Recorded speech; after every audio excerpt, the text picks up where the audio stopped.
Hi everyone, my name is Yusra and I'm here with your co-host Charlotte. You're listening to MErai's podcast M Talk episode 5 and our topic for today is mental health.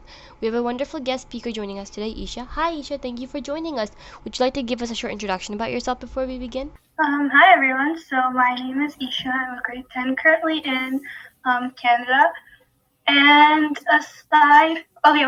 my creative outlets are poetry and dancing. That's a little bit about myself.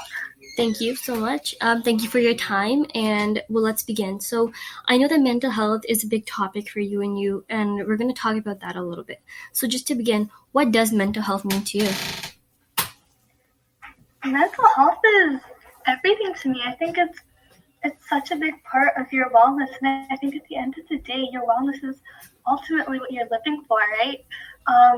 And I mean, this is going to sound really corny because you've probably all heard it before, but the quote goes as such. It goes, 1 in 5 people have mental health illnesses, but 5 in 5 people have mental health. And so when you look at it in that light, I think mental health is something that really does need to be talked about a lot more. But to me personally, to answer your question very specifically, it's a very large part of my day-to-day activity and also long-term goals. Totally, I definitely agree. And just leading that on to the next question, do you think mental health is important for students? Because as students, it's definitely, as you mentioned, a pretty integral part of our lives. I definitely do. I think mental health is relevant in all age groups. We talk about it a lot within adults too, but especially in kids too. Youth face so many issues regarding mental health that are so often gaslighted or overshadowed simply under the excuse of our age. They don't realize, or a lot of people don't realize that, and specifically students, like you said, school does very much contribute to your part of your mental health. It's part of your life, is it not? So of course it's going to contribute to your mental health. The pressure that sometimes, or the strain that we feel under the workload as your grades get older, that affects. Sometimes you're in a classroom environment that doesn't cater to your specific needs, and that can put a strain on your mental health. There's so many different ways in which school affects your mental health, both in a positive way and in a negative way. However, I would think that a lot of the time, a lot of kids silently do find that school impacts their mental health in a negative way. Yes, I definitely agree with you. I agree with what you said about how certain issues in our school environment definitely ends up impacting how we feel about ourselves, specifically in terms of mentally. So, as a student, how well do you think that students in high school cope with mental health? I don't think very well, to be honest. I think growing up, we don't put a lot of time, we don't spend a lot of time teaching our students, teaching our kids how to exactly manage mental health. And so in the elementary level, a lot of the time, again, I'm speaking for majority of people. Of course, there are people who won't fit into this, but a lot of the time in elementary, because the workload per se is kind of lighthearted, you're passing regardless of kind of your grade, unless you're seriously not doing well. But even then, you kind of have a lot of support. But then all of a sudden, you go to high school and your grades, matter. There's a chance that you're gonna fail. You might have to retake courses, things like that. And all of a sudden, the strain and the pressure is suddenly taken up a notch. And alongside that, because high school caters to so many more students, a lot of the time the guidance departments also aren't necessarily as well equipped.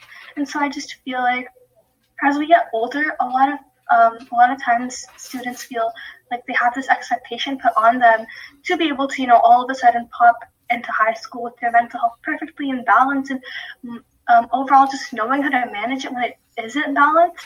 But the reality is, because we aren't really taught that, and we haven't spent time thinking about how to learn that, a lot of the time high school students really do feel that their mental health is kind of all over the place. Yeah, that makes sense. Yeah. I don't know.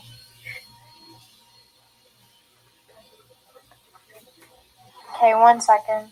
Yeah, no worries. We'll just cut Yeah, this sure. out. Do you want to just go ahead and ask? Okay, sure. So, just following with the next question, and how you talked about how society and pressure, and how sometimes we lack resources and support, especially because there's one guidance counselor to over 500 students. Do you think mental health issues affect grades? I definitely do. I think your mental health impacts so many different aspects of your life, right? It impacts your physical well-being to a certain extent. Your mental health impacts your personal life, and so obviously it also will have an impact on your professional life. And as students, our professional life kind of revolves around the grades that we achieve or that we see. And so if our mental health is kind of, not doing so well right now, or it feels all over the place, we try spending time to kind of, and it's really this vicious cycle. We try spending time to kind of get it back under control, to kind of, learn to manage it. But then by doing so, we feel like we're neglecting our grades.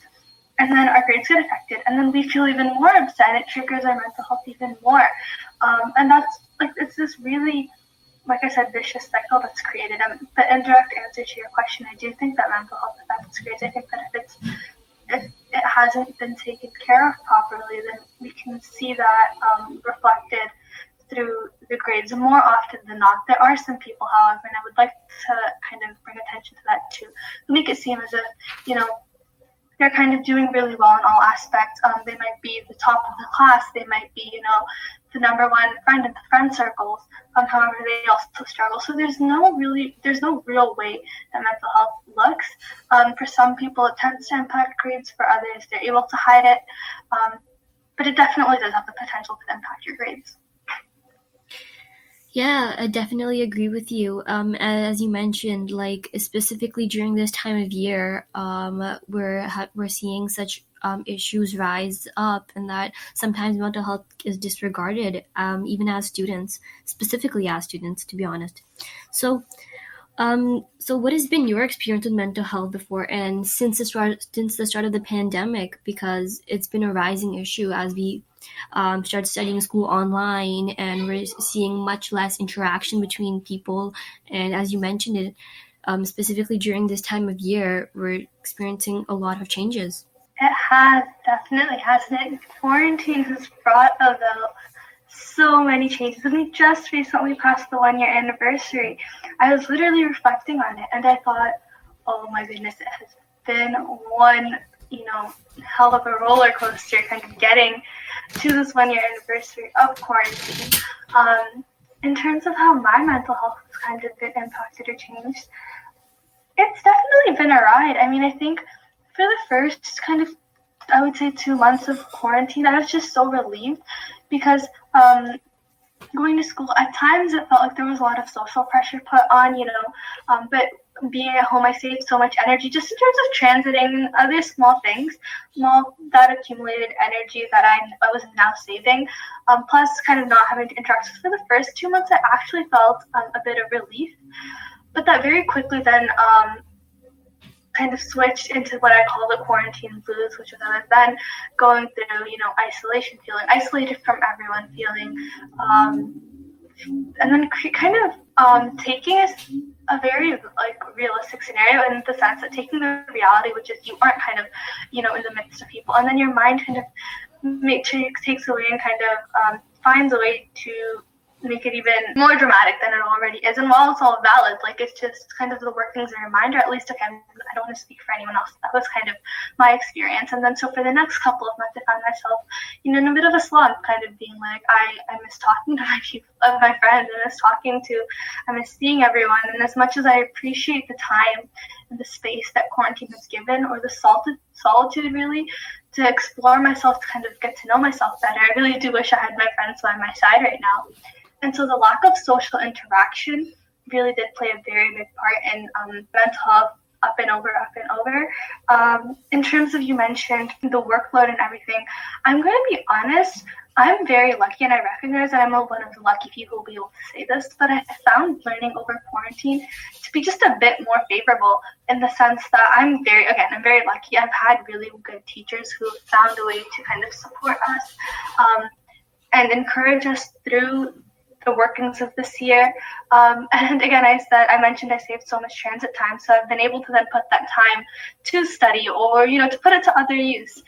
And so in regards to actually getting the work completed. I've found these conditions favorable, but with that said, I do recognize that for a lot of people that hasn't been the same, and that's just as valid too. Yep, I definitely agree. And I think I couldn't have said it better myself. I think we're all sort of experiencing similar experiences at this time, and how it's, as you mentioned, it's going great for some people. It's struggling. It's a little harder from others, and we definitely do consider that. So, Charlotte, would you like to add on? I agree with everything you said so far. I think you make really good points. And the next question that kind of ties into you talking about your personal experiences, if you could change one thing about the way school is being done right now that you think would have a positive impact on you or students in general, what do you think you would do? See, I find that really difficult to answer because I feel like every person has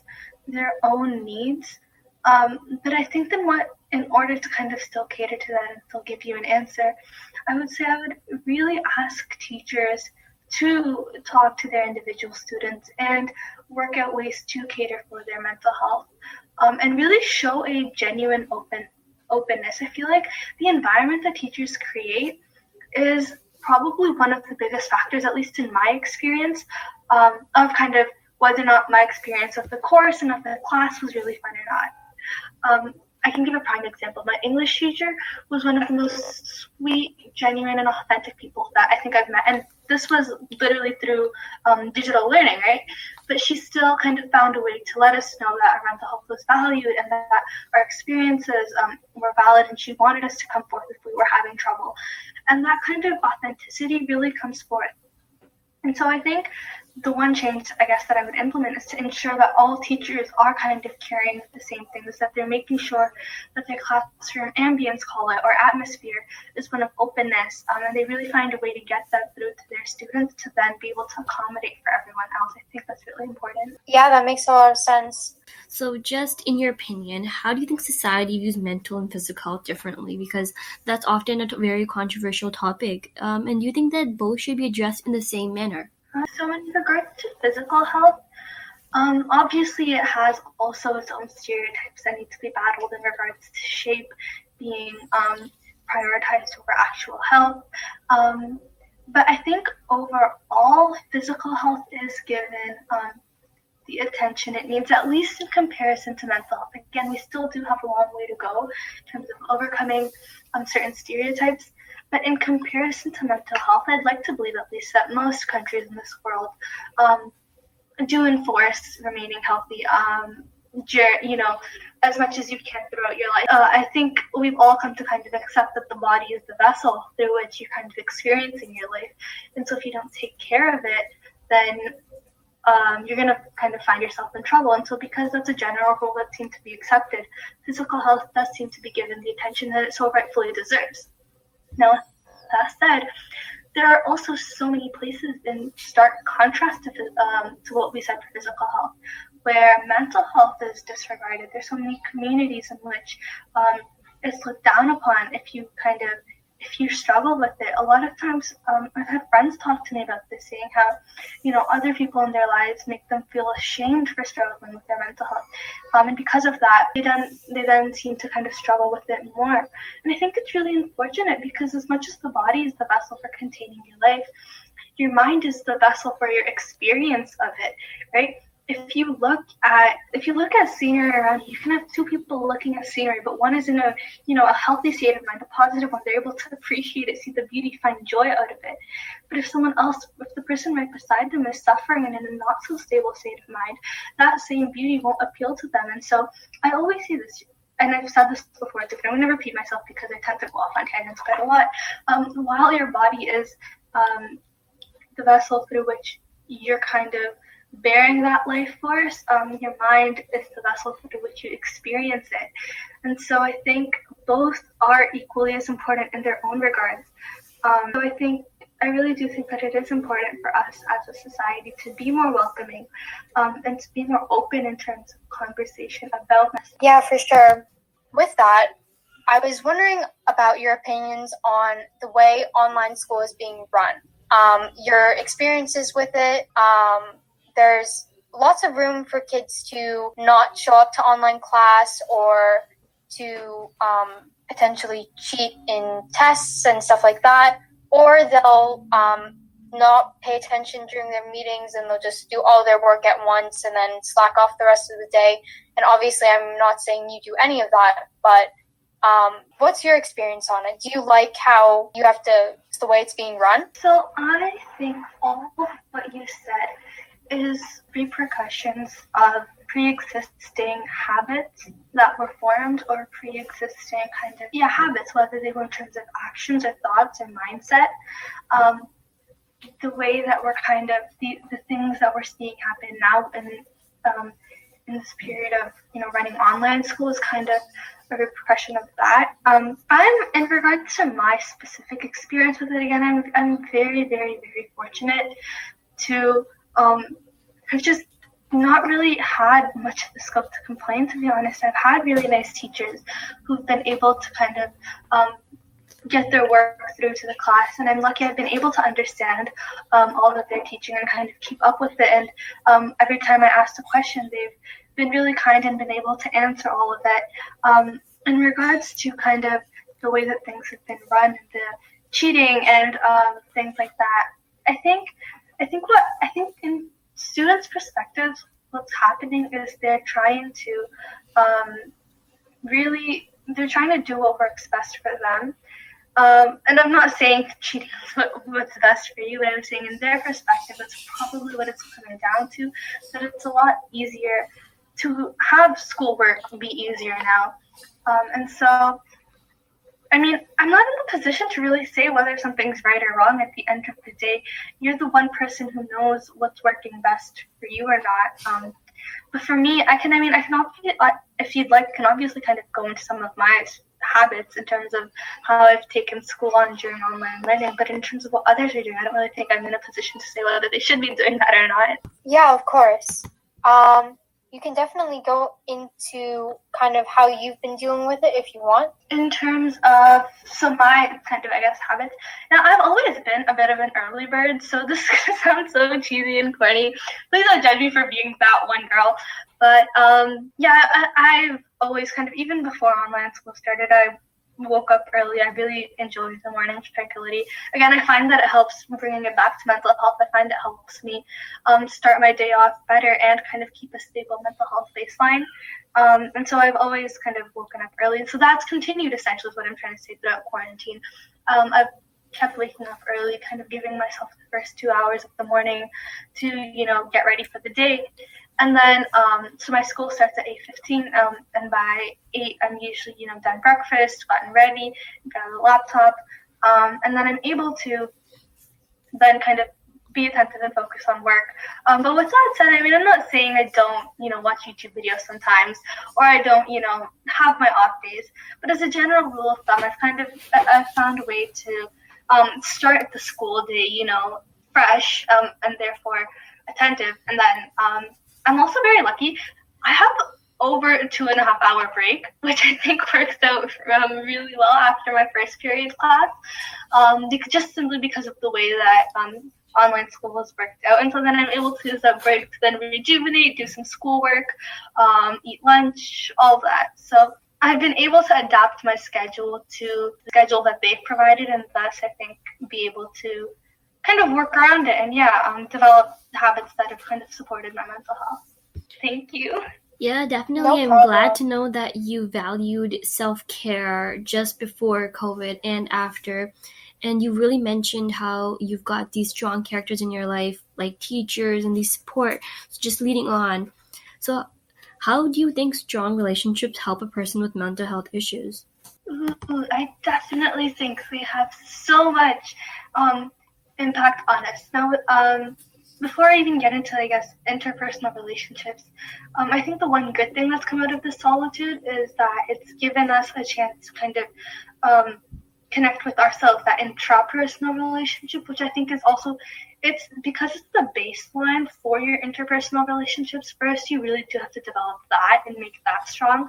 And once that is strong, then your interpersonal relationships really will add on and kind of help you flourish. Now, focusing specifically on interpersonal relationships, I think, they've been such a big factor in my mental health over the past, year, and really always. I think having a strong support system is so important.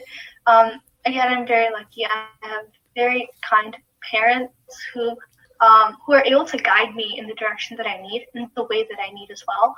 And so every time I kind of felt myself slacking off, my parents were able to sense that and be like, yo, Eesha, you're kind of, you're going off track here. You want to come back. And I've had, again, teachers who supported me. And I think just being around people that value you, having a community creates a collective atmosphere, and it creates a collective kind of consciousness that you're then able to infuse into your own self. And once that's infused, then it becomes so much easier to manage yourself. Because if you're surrounded by negativity and by suffering and by struggle, then what you're going to infuse in yourself are those traits. And as much as you try fighting back, a bit of that is being infused. Now, on the other hand, if you're surrounded by strong relations that are displaying compassion and that are displaying, empathy and kindness and strength and resilience, then that's what you're going to infuse within yourself too. And then you're going to be able to, with the help of your community and the people that you surrounded yourself with, fight whatever kind of struggles are coming your way and battle them. And I think having a really strong community is so important. Yes, I definitely agree that our environment, our surrounding really has an impact on how we feel about ourselves and genuinely our mental health and just genuinely us. And definitely, I think a lot of our viewers will definitely agree with that as well. So, Charlotte, what do you think? Yeah, I think so. I think that was very well said. Just wondering, because you are an all-online student, have you found it difficult to maintain any of those relationships? Because apart from your teachers, since I know you said they've been very good, but just like with friends or anything like that, has it been hard not seeing them in person or not going to school with them? Oh, for sure. That was something I struggled with a lot, especially, I think, not so much the end of kind of last year, because it did kind of start in grade 9, right? But more so towards the start of grade 10, I think, because when you go to school in person, you have kind of more ways to connect with someone else. You can be playing games and kind of connect in that sense. Or maybe you both saw something happening down the hall, or, your teacher did something cool in class, and you're given more opportunities or more bases on which you can kind of connect with other people. But when you're online, you're not kind of traveling anywhere outside, so you're not being able to build up experiences which you can tell others of, right? And then even in school, you're not able to kind of create as many experiences. And I think that's why a lot of people also struggled with their mental health. Again, diverging on tangent just quickly here, is because you weren't able to create any other experiences except for what felt like work.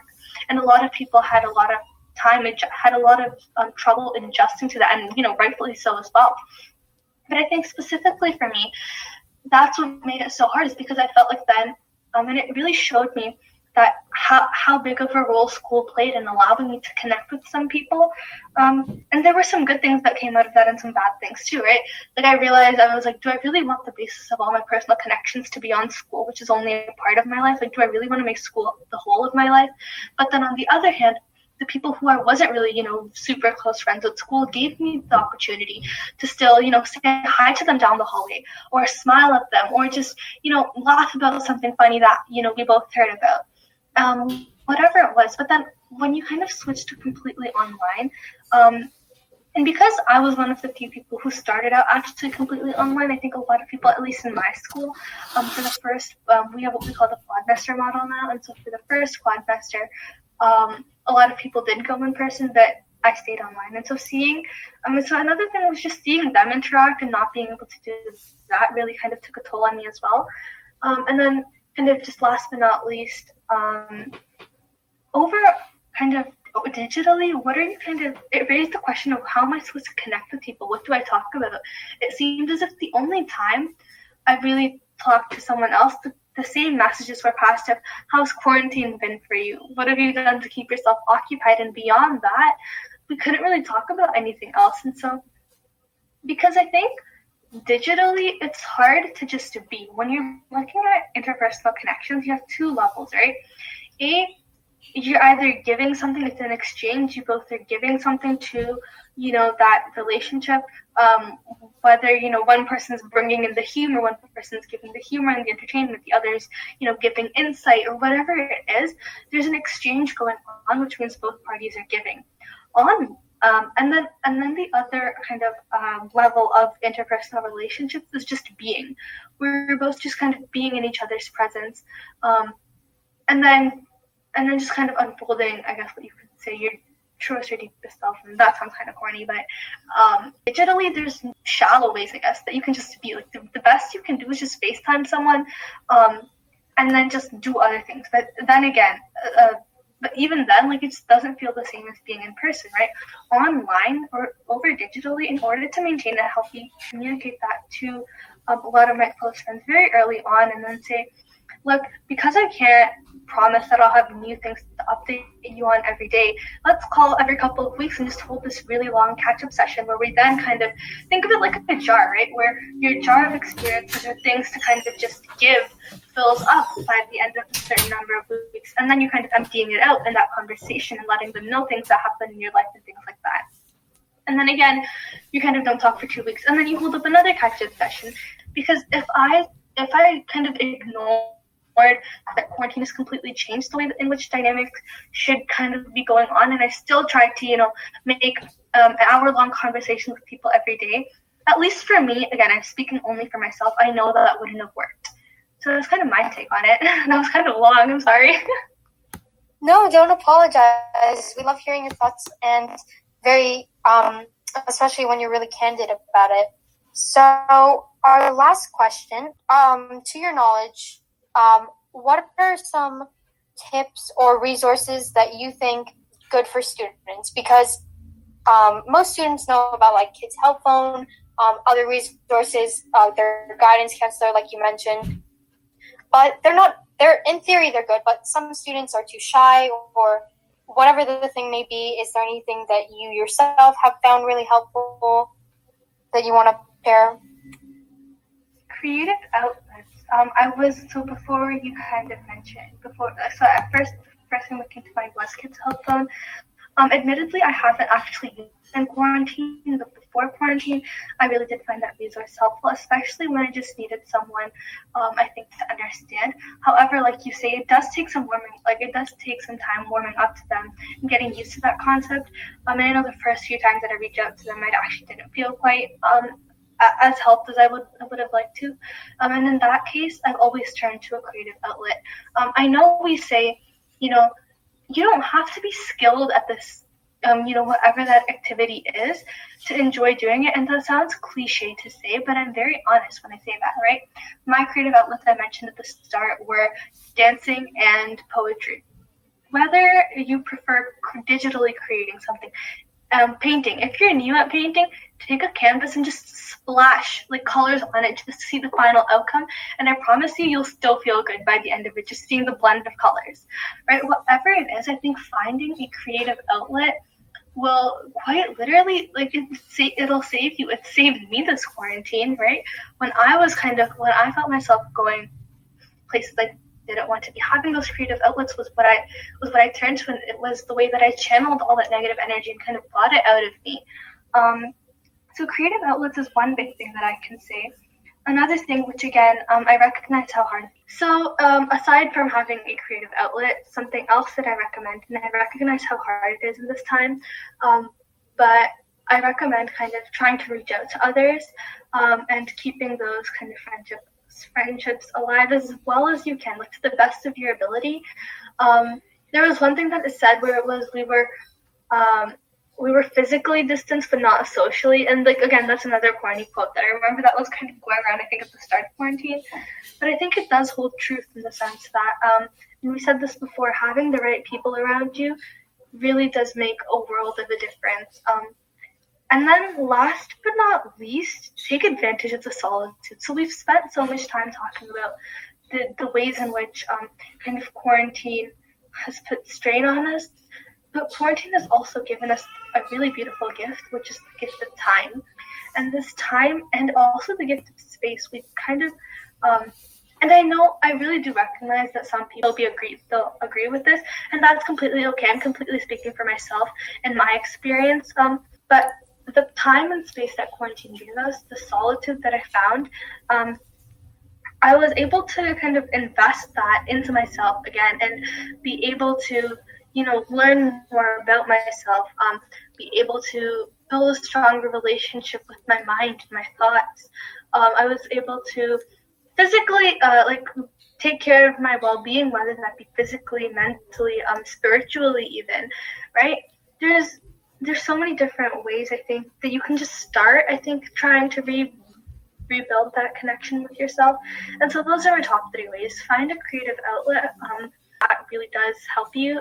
Reach out to those around you. And then last but not least, take advantage of the space and time to the best of your ability. Thank you so much, Eesha, for sharing your experiences, your journey of mental health, and your struggles and how you've overcome them. We really appreciate it. And really just viewers highlighting overall the message of today was mental health and to really value self-care, really reach out. And there were some amazing tips that we talked about that our amazing guest Eesha mentioned. And it's been wonderful. Eesha, any closing remarks? That if I know that things will get better if they aren't already better for you, because I know quarantine this past year has taken a very big toll on a lot of people's mental health. And the last thing I want is for you to feel like this is a reflection of the foreseeable future for you, because I promise it isn't, and I promise that things will get better. You may not want life as you know it right now, but life as you know it will change, and it can change for the better. And so if you're still listening, please take care of your mental health. For me, I know you don't know me, but it really does affect me every single time I hear someone saying they struggle with it. And so if not for you, then for me, please do take care of your mental health. And I hope you're well. I couldn't have said it better myself. This evening, it was your host, Yusra. And Charlotte. It's been a pleasure having you. Thank you so much.